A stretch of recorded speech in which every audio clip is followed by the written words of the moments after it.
Assalamualaikum warahmatullahi wabarakatuh. Di sini kami dari kelompok 3C, kelas pemanfaatan limbah industri, izin untuk mempresentasikan dari aspek lingkungan hidup. Boleh di next?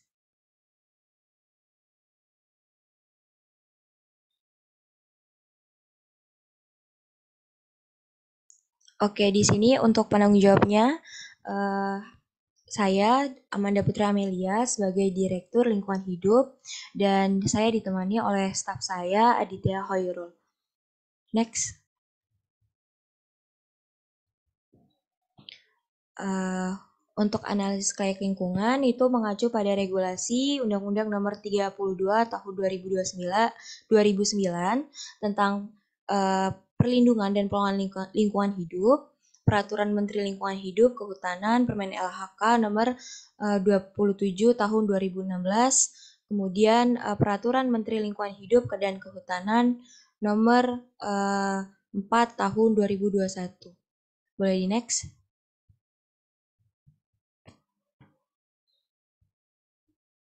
Oke, dilihat untuk dari segi lingkungan ekonomi, berdasarkan itu mempunyai dampak yang besar bagi masyarakat, yaitu pengelolaan arang briket relatif masih sederhana dan dapat dilaksanakan oleh usaha-usaha kecil dan menengah. Kemudian dapat meningkatkan kesejahteraan masyarakat sekitar, yaitu terbukanya lapangan pekerjaan, kemudian mengurangi tingkat pengangguran di sekitar tempat project. Boleh next. Selanjutnya untuk lingkungan sosial dan budaya, itu masyarakat di beberapa daerah memang sudah mengenal dan menjalankan koperasi atau untuk kelompok tani. Kemudian memudahkan dalam mensosialisasikan rencana program bisnis briket ini kepada masyarakat. Kemudian memiliki rasa kebersamaan dan bertanggung jawab yang tinggi sehingga untuk memperkuat usaha briket.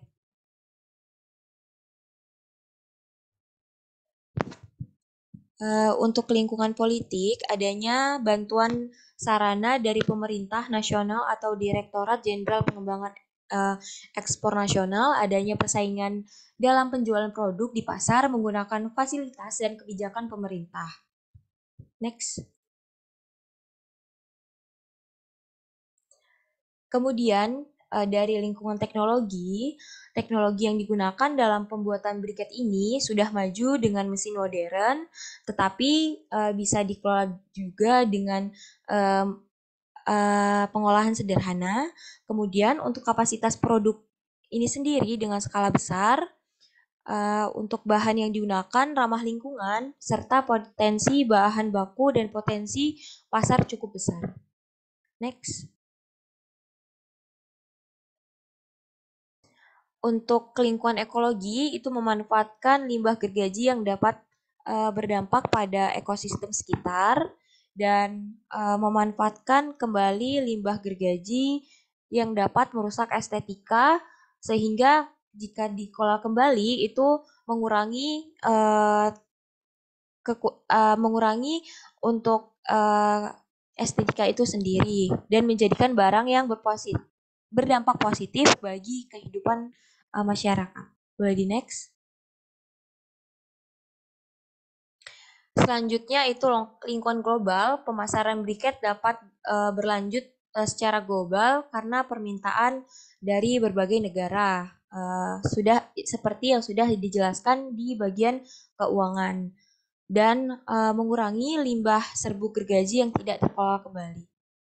Boleh di next.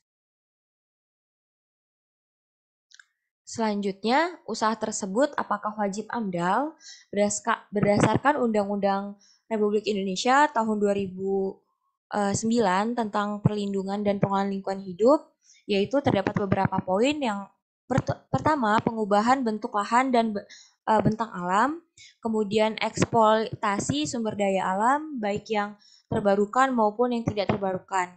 Kemudian yang ketiga, itu proses dari kegiatan secara potensial dapat menimbulkan pencemaran atau kerusakan lingkungan hidup. Kemudian yang keempat, proses dari kegiatan dapat mempengaruhi lingkungan atau lingkungan yang di masyarakat. Kemudian introduksi jenis tumbuh-tumbuhan, hewan, dan jasad renik.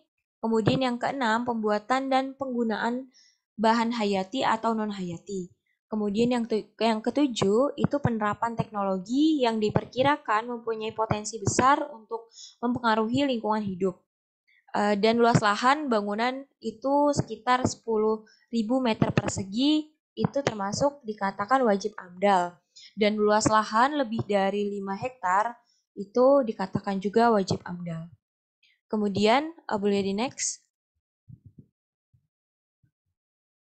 Selanjutnya itu berdasarkan dari perusahaan kita, PT Jati Makmur, pemanfaatan limbah serbuk gergaji sebagai briket itu merupakan pengelolaan bahan organik, kemudian penggunaan teknologi berupa mesin pembakar, mesin penggiling, mesin mixer, dan mesin pencetak otomatis itu sudah menggunakan mesin-mesin yang modern.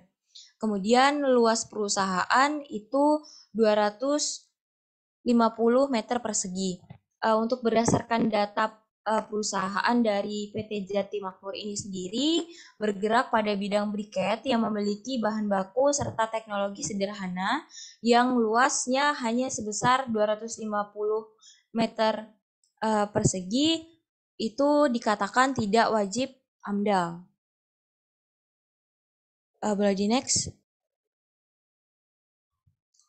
Oke, selanjutnya yang terakhir, apakah termasuk usaha wajib AMDAL?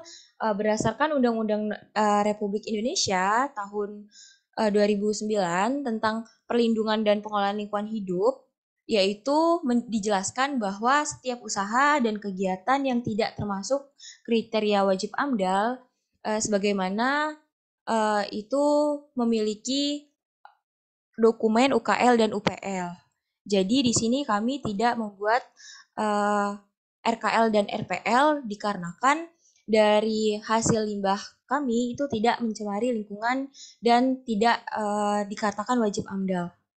Kemudian di next. Selanjutnya, apakah layak secara lingkungan? Jika dilihat dari lingkungan alam, maka usaha briket ini sendiri tidak mencemari lingkungan karena tidak ada limbah yang dihasilkan sehingga dapat merusak lingkungan.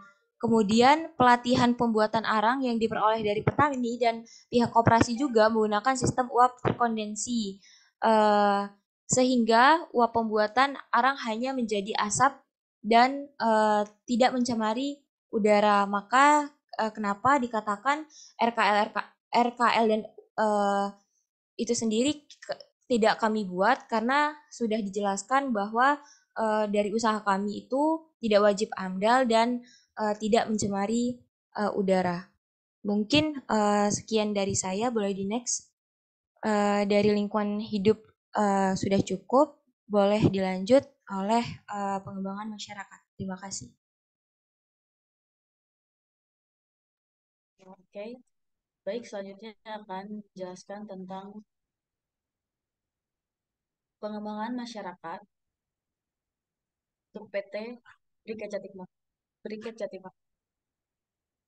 Kemudian di sini ada penanggung jawab, yaitu saya Yesidi Putri Marbun dengan sebagai direktur. Kemudian ada staf saya yang bernamanya dengan Mona Lisa. Kemudian di sini ada 3 permasalahan yang sudah kita bahas. Yang pertama, apakah membutuhkan tenaga kerja sekitar perusahaan? Permasalahan kedua, peran perusahaan terhadap perkembangan desa. Kemudian, permasalahan ketiga, apakah ada perubahan kebudayaan setelah adanya perusahaan? Kemudian di sini ada solusi yang pertama, yaitu perusahaan membutuhkan tenaga kerja di sekitar perusahaan dikarenakan industri briket ini membawa nilai tambah perekonomian serta menciptakan lapangan pekerjaan di daerah sekitar industri. Kami membuka lowongan pekerjaan bagi sekitar wilayah industri tersebut agar berkurangnya tingkat pengangguran dan tingkat kemiskinan di sekitar daerah industri briket Jatimah. Kemudian di sini ada solusi yang kedua untuk pertanyaan kedua. Perusahaan membuka pemasok kayu dari warga sekitar sehingga membantu meningkatkan perekonomian warga sekitar.